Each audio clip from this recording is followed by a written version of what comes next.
So can you take me through, just take me through what you have on the Manila?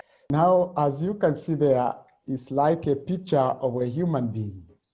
And because we are critically discussing on the human resource management as a reference to other resources in the institution, a human is thinking of the personal objectives, but at the same time of achieving the institution objectives. That's why you can see at the head, there are some indicators, personal objectives and institution objectives.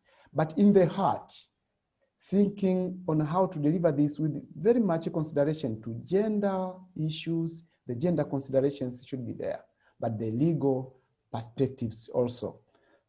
At the first hand, you can see with all the consideration of what the resources should be used to achieve effective human resource management. We have tried to mention some of them, like the human resource management itself, the financial resources, the physical resources, material resources, and time resources. But now, the things that should be achieved, at the other hand, we have the job analysis.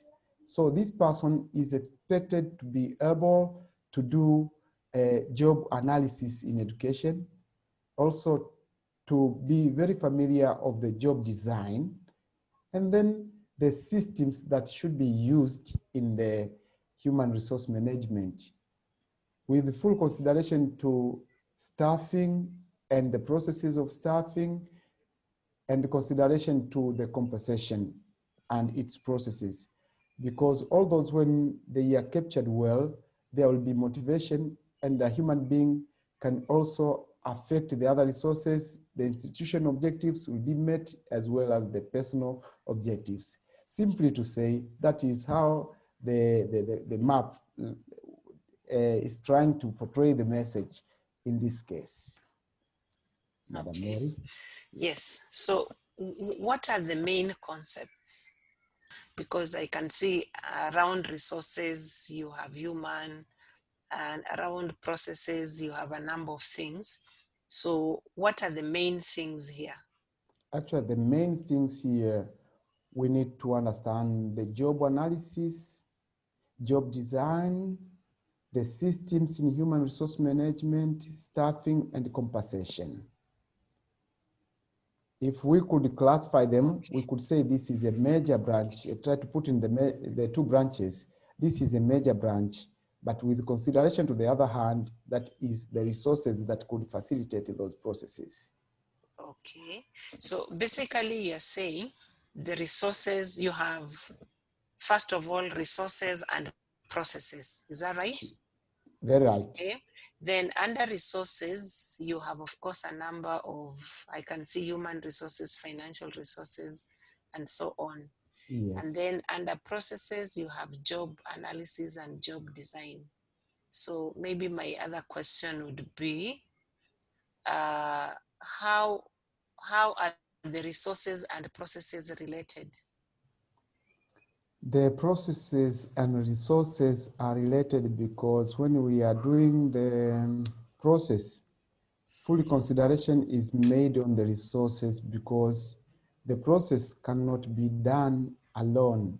And the major purpose of doing these processes is to achieve effective use of the human also as one of the resource. But in the institution, as we know, the human resource itself cannot stand alone. Depends on the other resources. And that's why we find a certain kind of relationship between the processes that should be done in making a human resource very effective in the institution, but at the same time with consideration to the other resources that can make a human resource achieve the intended outcomes. Wow. Okay, I'm just thinking what is coming in my mind as you speak. Yes. Is how are these processes related? Like, okay, under job and under processes you have job analysis, job design. What comes first, and why should that be the case? What comes first? So when you are teaching this particular course, how do you teach it? What do you normally start off with? Normally between the job analysis and the job design, Mm.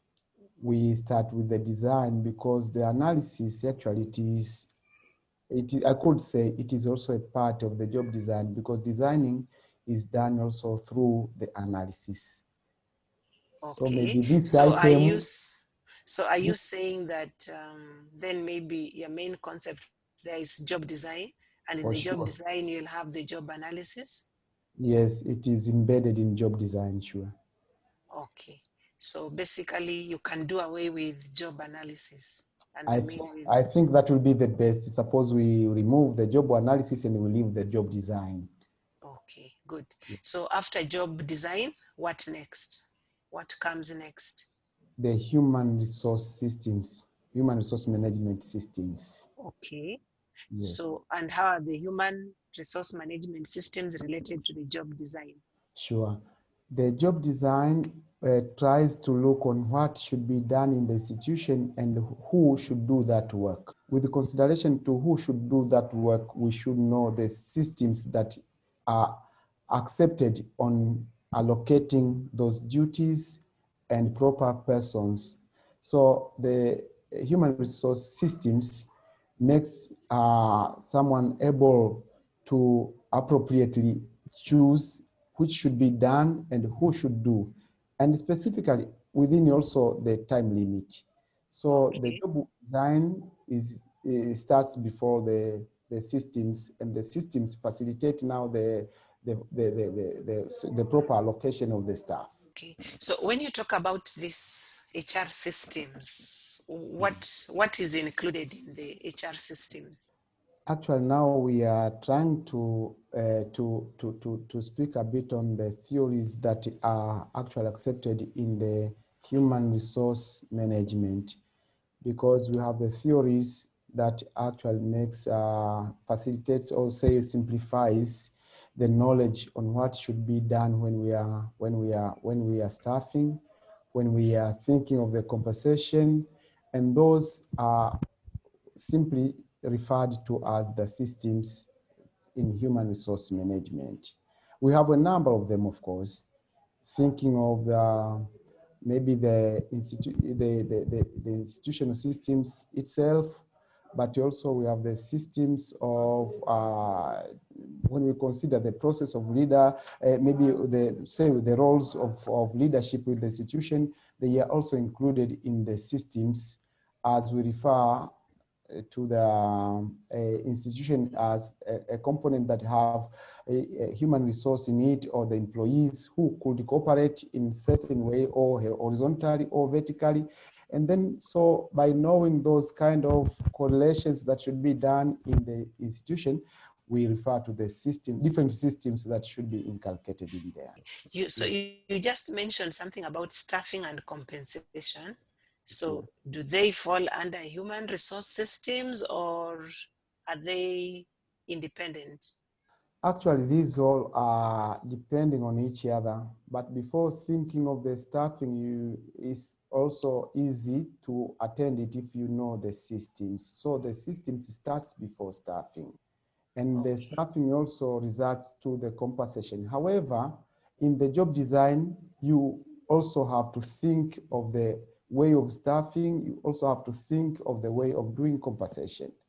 But actually in Okay. operationalization, the systems comes before staffing, and also staffing comes before compensation as a process. Okay. Yes. So basically, what you've just said, if I heard you correctly, under processes, the major concepts are job design and human resource management systems. And under each one of them, you have staffing and compensation, and then staffing and compensation on either side. Yeah. Sure. Is that okay?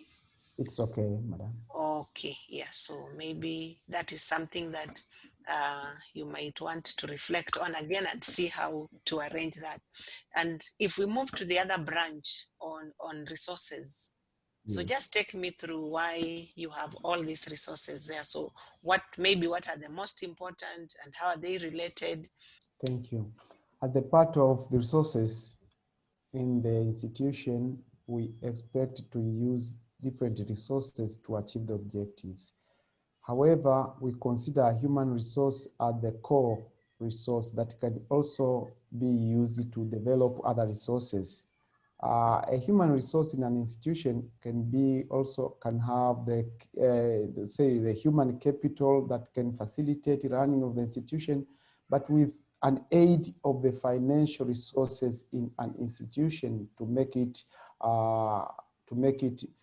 effectively achieve the outcomes of the institution. So a human resource, if stands alone without financial resources, it becomes difficult for the achievement of the objectives of the institution. But also, however, we can have human resources, we can have also financial resources. If we don't have the physical resources, also it becomes difficult because our institutions normally works on an environment that have the physical resources. In an education institutions, like we have classes, we have the tables, chairs, and therefore we consider all these like important things to be considered in the human resource management. But also we have materials. If materials, we consider those consumables like books, the pen, and other things that can be used, and after the time that they can be also disposed. But in the consideration of time resource, we say it is a very constant resource that should be well considered in managing all these resources and the processes, because if the time has not used effectively, it becomes very difficult to achieve the effect of those other resources. And if it is used effectively, the time also can facilitate the full achievement of the institutional and personal objectives. However, the time is very constant. It cannot affect the other resources if it is not used effectively. So that's why we consider the resources also as a part of human resource management in education, as far as we consider the processes, Madam. So as I listen to you, I'm just remembering maybe the purpose of this course. It is human resource in education. Yeah. Yes. You're training your students to become human resource managers in educational institutions. Exactly. Okay. So are these some of the functions that they're supposed to carry out, or are they just resources, you know? How do these resources fit in their job? Thank you. These resources actually fits in the way of considering. Actually, I could say in other resources, they are not going in deep. And that's why the course itself is the human resource management. We have other courses like the financial management in institutions. But now the consideration of all these resources is that a human resource cannot effectively stand alone in an institution. So even they are learning in these courses, they are considered to be just core elements of the course, because they are not the principal resources in the course. And that's why in the beginning, I was trying to deliver the message that the processes are considered in deep, that they are the things to be learned. But in the other hand, we are considering the other resources that are facilitators of these processes to be achieved. And I don't know how can I put them simply to show that the one is major and the other are minor. Even the learning itself, we don't go much in the financial, physical, material, and time resources, but we deal much on the other side, on the processes that facilitate one to be a manager in education. So you are thinking of maybe reconsidering how you have lumped together those resources, maybe with the human resource at the core, because I think you said the human resources are the core, and then these other ones are at the peripheral. Okay, so you can reflect on that and see maybe how you can play around with those concepts around the resources. So maybe just one other question on gender. What are some of the what are the main gender issues here in Thank you, Madam. And also I was trying to think of it. But later I came to conclude through maybe other literatures and the real practice in our environment, even when we study, we can find that we have many male people in the positions, specifically in education, as you compare the numbers, and therefore the gender perspectives should be considered in all of the processes that we are doing in human resource. And that's why you can see even in my map, I failed to put it in a very specific place, but it has been put at the central part. It is like at the heart. It should be considered at every stage and every part of the human resource design and human resource management systems, even at the staffing, even at the compensation place. So it's like within the blood of that person. So everything that is done in the human resource management as the practice or the learning itself should consider deeply the gender perspectives, because still we have the gap in there. Okay, but that will be, that is after, you know, as maybe you're teaching. But when you look at the content, when you look at, you've talked about the resources and the processes, at what point can you actually ensure that gender issues are discussed? I don't know how can I put it, but I thought maybe at every process, like when we are doing designing, the designers themselves should have the kind of ratio of the gender, because there are some of the things that we think the men can think critically, but also there are some of the things that the female can think critically in the designing process. Like maybe I can give one example. We had a kind of the discussion. We found that most of the institution in the education, like schools, for example, we have the toilets. You find that we have eco rooms for male and female, but the use is very different. So we thought maybe the problem was at the designing stage. And therefore, if these gender considerations is also put on foot from the very starting point at the designing, it can help. But Okay, good. also, yes, Okay, ma'am. so what you'll do as you're thinking through the concepts, as you are rearranging, looking at the relationship, also look at what are some of the gender issues in that can be captured in each of or in some of the concepts.